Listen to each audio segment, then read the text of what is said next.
सारे जो विश्व हिंदू परिषद के लोग और आरएसएस के लोग और बीजेपी के नेता केवल ब्राह्मण के घर क्यों गए, उस यादव के घर क्यों नहीं गए? क्या वो भारतीय नहीं है? ये धर्म के नाम पे 85% जनता को गुलाम बना के रखना चाहते हैं, जो कि 5000 साल से बनाए हुए हैं। पूंजीपति और पाखंडियों की सरकार जाएगी। अब सब लोग एक हो रहे हैं, झूठा हिंदुत्व तो नहीं चलेगा। कि अटल बिहारी वाजपेयी तो मुखौटा है, सरकार तो आरएसएस चलाती है, तो वही हो रहा है। ये मुखौटा है मोदी जी ओबीसी के नाम पे, शिवराज सिंह मुखौटा है ओबीसी के नाम पे। अंग्रेज हमें बताते थे जातिवादी, संप्रदायवादी। जो भाषा अंग्रेज बोलते थे वो सारी भाषा मोदी की है। दुनिया के जितने तानाशाह हैं वो धर्म के राष्ट्रवाद के नाम पे आते हैं। दुनिया का इतिहास गवाह है। मेरे साथ राजकुमार भाटी हैं, आप सब जानते हैं इनको। इकलौता बहुजन समाज का ऐसा नेता जो टीवी अखबार की में सबसे बेबाक तरीके से बहुजन हितों की रक्षा करते हैं। भाटी जी, जाति जनगणना को लेकर टीवी वाला सब कह रहा है कि ये देश को तोड़ने वाला है, हिंदू को तोड़ देगा। नहीं, हम इन लोगों से कहना चाहते हैं, पहली बात तो टीवी चैनलों में 95% एक ही जाति के लोग भरे हुए हैं, तो वो दूसरे किसी की आवाज़ सुनेंगे नहीं। इस बारे में सबसे बड़े बेईमान वही हैं। अगर इनके मन में थोड़ी सी भी ईमानदारी है और थोड़े से भी ये नैतिक हैं, तो ये आज ही जाति खत्म करने की घोषणा करें। ये घोषणा करें संसद में कि आज के बाद किसी भी सर्टिफिकेट में जाति लिखना। तो जाति खत्म हो गई, सब हिंदू हिंदू हैं। आप लोग खाली अपने फायदे के लिए सब जाति-पाति फैला रहे हैं। अगर हिंदू हैं तो विश्व हिंदू परिषद के लोग देवरिया में पंडित जी के घर तो गए, दोनों तरफ मौत हुई है। ब्राह्मण परिवार में भी हत्या हुई है और यादव परिवार में भी हत्या हुई। पहले यादव की हत्या हुई। तो सारे जो विश्व हिंदू परिषद के लोग और आरएसएस के लोग और बीजेपी के नेता केवल ब्राह्मण के घर क्यों गए, उस यादव के घर क्यों नहीं गए? क्या वो भारतीय नहीं है या वो हिंदू नहीं है? अगर ये हिंदू एकता की बात करें, इनका फर्जीवाड़ा है। ये धर्म के नाम पे 85% जनता को गुलाम बना के रखना चाहते हैं, जो कि 5000 साल से बनाए हुए हैं। और ये हमारी मूर्खता है कि 5000 साल बाद भी हम समझ नहीं पा रहे हैं कि ये हिंदुत्व और सनातन का नारा हमारे बच्चों का भविष्य खराब करने के लिए दिया जाता है। इसका और कोई कारण नहीं है। अब तो उन्होंने न्यू एजुकेशन पॉलिसी पर प्रोटेस्ट हो रहा है। अब तो उन्होंने कह दिया कि जिसको पढ़ना है पढ़े, न पढ़ना है घर जाए।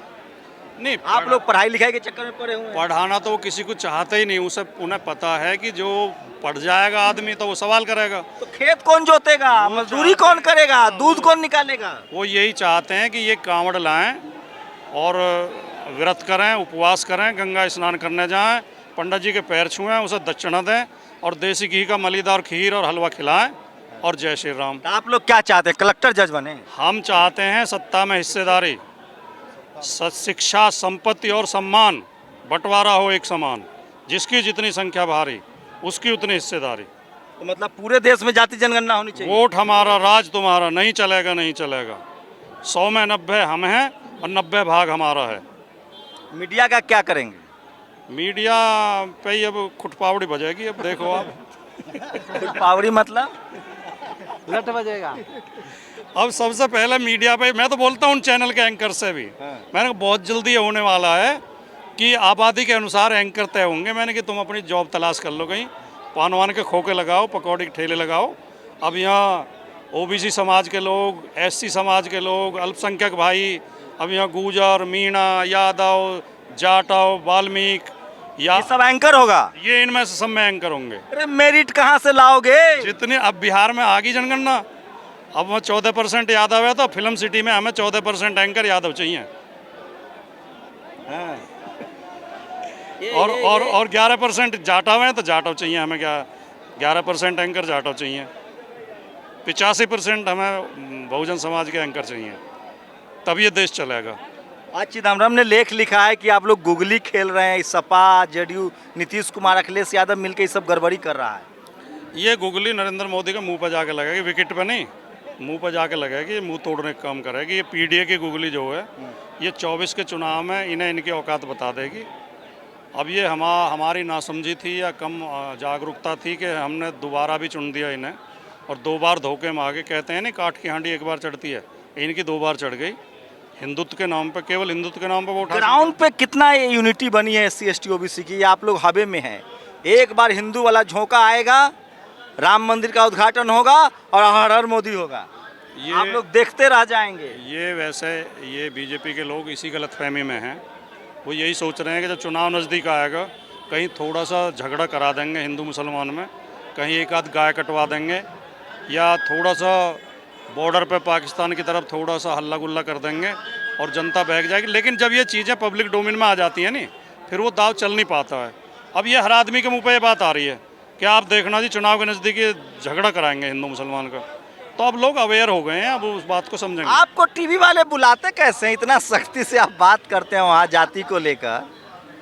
इसलिए बुलाते हैं कि हमारे बिना उनकी दुकान ठप हो जाएगी। उनकी दुकान का सौदा भी तो जब भी बिकेगा जब हम जाके बैठेंगे। उनकी मजबूरी है, हमें आपका समाज है, हमें बुलाना उनकी मजबूरी है। कोई उसमें राजी होकर नहीं बुलाते हो। हम उन्हें धमका के भी आते हैं, उन्हें गाली दे के भी आते हैं, उनकी पोल खोल के भी आते हैं, लेकिन मजबूरी हमें बुलाना बंद कर देंगे, लोग टीवी देखना बंद कर देंगे। यूनिटी बनी है सर ग्राउंड पर? SC ST OBC जो ये जो बहुजन की बात है, यूनिटी बन रही है? निश्चित तौर पर तेजी से बन रही है। और सामाजिक न्याय का जो आंदोलन वर्षों से लड़ा गया, हमारे महापुरुषों ने उतने साल पहले कह दिया कि बहुजन समाज 85% है और 15% 85% पे राज कर रहा है, उनकी हकमारी कर रहा है। लेकिन बिहार की सरकार का मैं धन्यवाद करूंगा, उन्होंने जनगणना करके आज ये साबित कर दिया कि हमारे महापुरुष गलत नहीं थे। हमारे महापुरुष ने बिना सर्वे के बता दिया था कि बहुजन समाज 85% है। और इस जनगणना से यह पता चला कि भूमिहार, ब्राह्मण और क्षत्रिय ये बिहार के अंदर केवल 10% है, लेकिन 74% ज़मीन इनके पास है। इसका मतलब जो जगदेव बाबू कुशवाहा जी ने कहा था 100 में 90 शोषित हैं, शोषितों ने ललकारा है, धनधरती और राजपाट में 90 भाग हमारा है।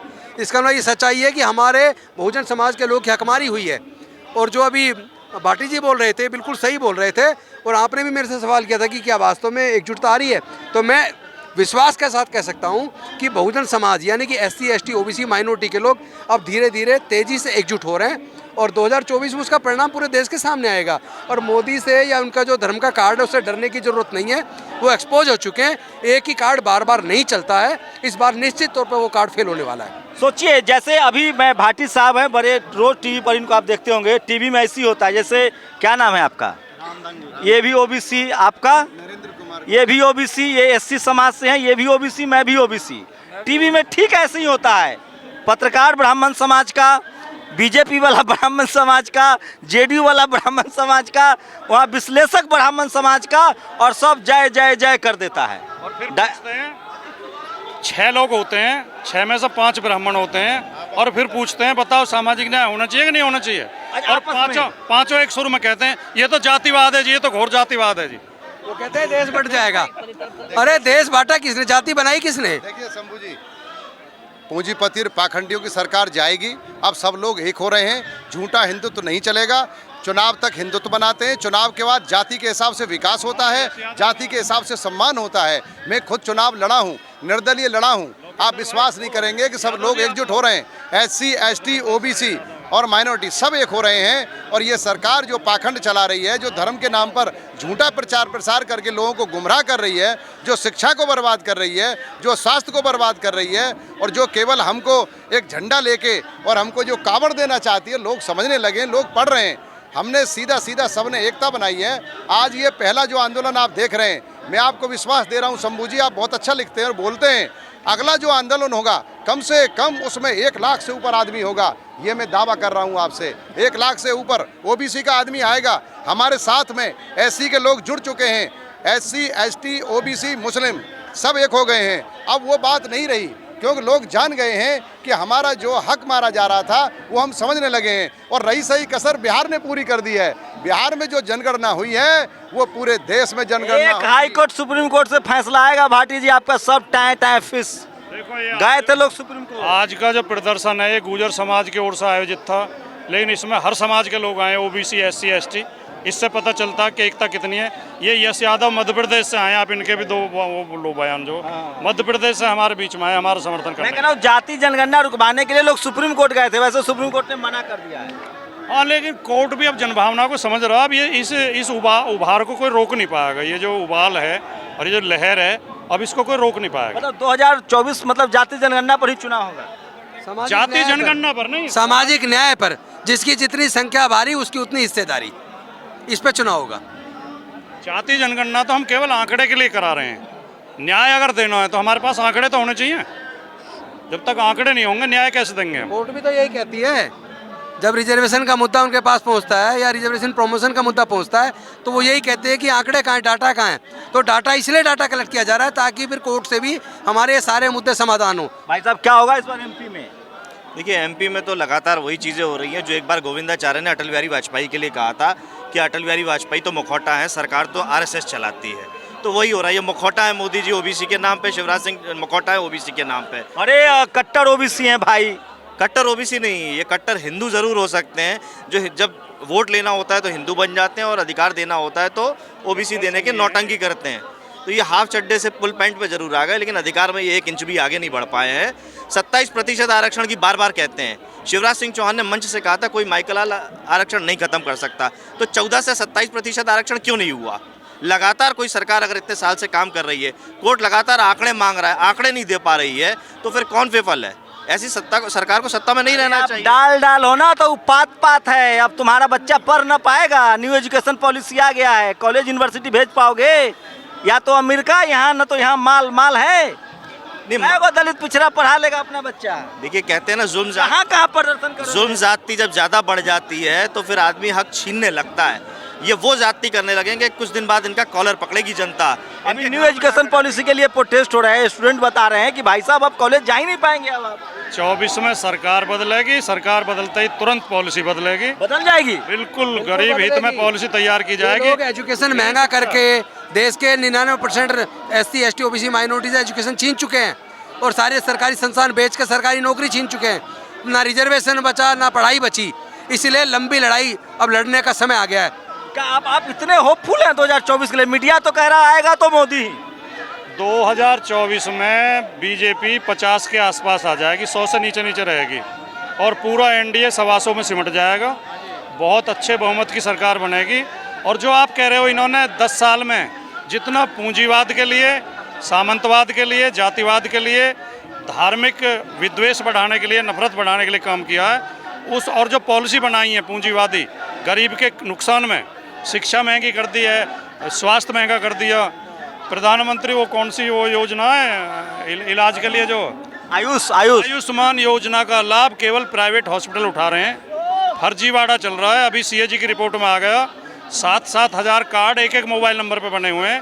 वो तमाम जो प्राइवेट अस्पताल जो बीजेपी के नेता ही चला रहे हैं, वो इन कार्डों के नाम पे पैसा सरकार का हड़प रहे हैं। अच्छी नेता जेल जाने से पहले बच ले, सब जेल भेजे जाएंगे जितने करप्शन वाले हैं। ये तो हमें भी अंदाजा है कि ज़्यादातर नेता जेल भेजे जाएंगे विपक्ष के, लेकिन वो जेल से ही चुनाव जीतेंगे। इस देश के लोकतंत्र की ताकत है।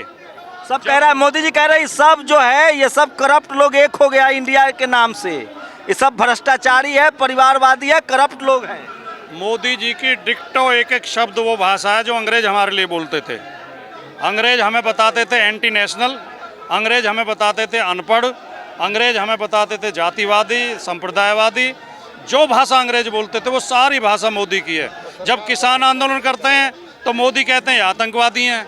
जब बेटियां आंदोलन करती हैं जंतर मंतर पे, हमारे जो राष्ट्रीय गौरव हैं, जो इंटरनेशनल प्रतिस्पर्धाओं में पदक लेके आई हैं बेटियां, वो यहाँ बैठी नहीं कई महीने तक, तो मोदी उन्हें भी आतंकवादी बता रहे थे। जब छात्र आंदोलन करते हैं JNU में, जामिया में, तो मोदी उन्हें आतंकवादी बताते हैं। एक देश का प्रधानमंत्री माइक से खड़े होकर सार्वजनिक रूप से कहता है कि आतंकवादी कपड़ों से पहचाने जा सकते हैं। इससे बड़ा दुर्भाग्य इस देश का क्या होगा? अब मोदी के दिन लद गए हैं। मोदी को जो झूठ बोलना था, पाखंड करना था, अब वो समाप्ति की ओर है। जाति जनगणना तो करवा लोगे भाटी जी, टीवी अखबार कहाँ से लाओगे? है बहुजनों के पास, 85 के पास टीवी अखबार। एक दिन में हवा बदल जाएगी देश की। हमारे उन दादाओं से हमारी बात हुई है जो आज़ादी की लड़ाई में शामिल रहे थे। मेरे खुद दादा सीतापुर जेल में बंद रहे थे। 1897 में भी मेरे परदादा को फांसी लगी थी। उनसे हमने सुना है कि जब अंग्रेजों के खिलाफ 1942 का भारत छोड़ो आंदोलन हुआ था, तब कुछ लोग यही कहते थे कि अरे अंग्रेजों से कैसे टकराओगे, अंग्रेजों का इनका सूरज नहीं डूबता इनके राज में, ये इतने शक्तिशाली हैं और उनके नेटवर्क इतना फैला हुआ है, और तुम क्या इन नारों से अंग्रेजों को भगा दोगे, इस तिरंगे झंडे से भगा दोगे?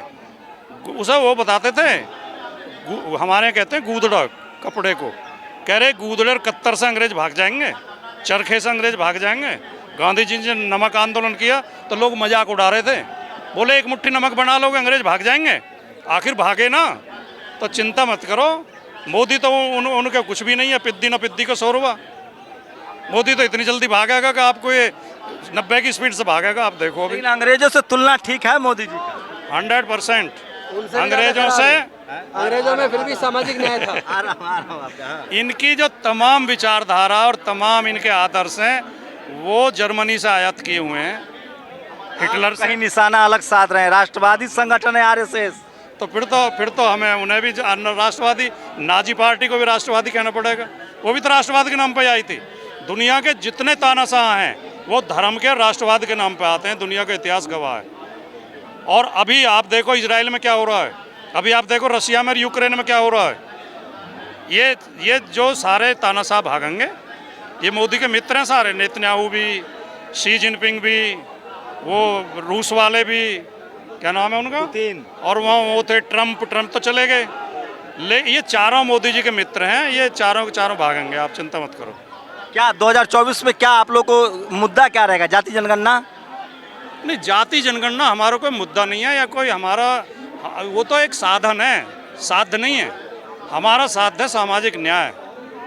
हर किसी को सत्ता में हिस्सेदारी मिले, हर किसी को बराबर सम्मान हो, हर किसी को शिक्षा मिले, हर किसी को स्वास्थ्य मिले, सबके इलाज की जिम्मेदारी सरकार की हो, समान शिक्षा, निःशुल्क शिक्षा। मुझे तो कई बार ताजुब, आपको टीवी वाला इतना बोल कैसे लेने देता है, चुप नहीं कराता है? कई बार तो हम जबरदस्ती बोलते हैं, वो कोशिश तो बहुत करते हैं हमारी आवाज़ दबाने की। तो ऐसे ही पैनल होता है वहाँ, एक ही जाति के लोग एंकर होते हैं, एक ही जाति का पैनल होता है और एक ही जाति के पक्ष में फैसला होता है। आजकल एक ही पार्टी के पक्ष में होने लगा है। विपक्षी नेता जेल खट रहे हैं। कोई बात नहीं, आज़ादी के लिए भी जेल ही गए थे। जेल, इसका मतलब ये हो गया कि जेल जाएंगे तो ही बदलेंगे, तो ही बदलाव आएगा। और हम सब जेल जाने के लिए तैयार हैं और खुशी खुशी जाएंगे, कोई चिंता की बात नहीं। जेल जाके हमारी विचारधारा को नहीं तोड़ सकते। भाई साहब, जीत तो निश्चित होगी। मध्य प्रदेश में निश्चित तौर पे बदलाव होगा, और जो आरएसएस मुख्यालय नागपुर में ज़रूर है, लेकिन गढ़ मध्य प्रदेश बना के रखा है और उसको उखाड़ फेंकेंगे। मूल जड़ जो है वो इस पूरे तानाशाह की आरएसएस है, और मध्य प्रदेश की जनता ने मन बना लिया है कि आरएसएस को उखाड़ के फेंकना है। और मध्य प्रदेश से संदेश जाने वाला है देश में कि 2024 में पीडीए काबिल। गुर्जर समाज नाराज है बीजेपी से। ये पूरा ओबीसी, एससी, अल्पसंख्यक सारे नाराज, क्योंकि सामाजिक न्याय की लड़ाई है। इसमें इनकी जितनी इसकी भागीदारी, उसकी उतनी हिस्सेदारी जब तक नहीं मिलेगी, क्योंकि पता है इन्होंने धीरे धीरे आरक्षण और सब यह ख़त्म कर दिया है। तो इस तरह ये पूरा अब समाज जागरूक हो गया है और इनके खिलाफ खड़ा है। इसके लिए चाहे उन्हें जेल जाना पड़े, आंदोलन करना पड़े, क्रांति लानी पड़े, तभी परिवर्तन आता है। ये तो इतिहास गवाह है, जब आगे हुआ तभी क्रांति करनी पड़ी है। तो इसके लिए अब हमारा ये एससी, ओबीसी, अल्पसंख्यक हम हर क्रांति के लिए तैयार है। भाटी साहब, एक आखिरी सवाल। बीजेपी के पास उसके पास जितनी राजनीतिक समझ है ना, जितनी यूनिटी है, देखिए कर्नाटक हारी गठबंधन कर लिया। आप लोगों में आपस में आप लोग बात नहीं करते हैं, आप लोग का नेता एसी में रहता है। आप सोचिए उनके एमपी और कैबिनेट मिनिस्टर विधानसभा लड़ेंगे, कहाँ से लाएंगे आप लोग नेता?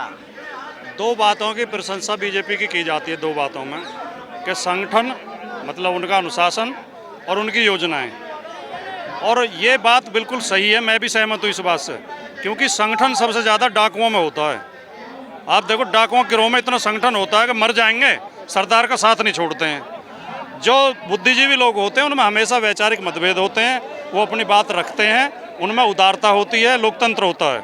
तो ये बीजेपी का मैं इसे प्लस पॉइंट नहीं मानता, माइनस पॉइंट मानता हूँ। उनके अंदर जो इतनी एकता है वो शोषण के लिए है, अन्याय के लिए। तो ये थे राजकुमार भाटी साहब, बहुजनों की एकमात्र आवाज़, सोशल जस्टिस की एकमात्र आवाज़, जो टीवी पर बेबाकी से अपनी राय रखने के लिए और जगह बना भी लेते हैं। पेशे से पत्रकार भी रहे, अभी समाजवादी पार्टी के प्रवक्ता हैं। आज दिल्ली में एक बड़ी बैठक हुई थी। मैं फिर कह रहा हूँ, तमाम अखबारों में लेख अब लिखे जाने लगे कि 2024 में सोशल जस्टिस, जाति जनगणना का जो मुद्दा है वो कहीं ना कहीं बीजेपी पर हावी हो रहा है। आप लोग की क्या प्रतिक्रिया, अपनी प्रतिक्रिया जरूर दीजिए। शंभू कुमार सिंह, नेशनल दस्तक, दिल्ली। नेशनल दस्तक की आपसे गुजारिश है कि अगर इसको बचाना चाहते हैं तो नेशनल दस्तक को सब्सक्राइब करने के लिए रेड कलर के सब्सक्राइब बटन को दबाएं, फिर बेल आइकन की घंटी दबाएं। नेशनल दस्तक को बचाने के लिए बहुत जरूरी है कि हर खबर को शेयर करें, लाइक करें, कमेंट जरूर करें।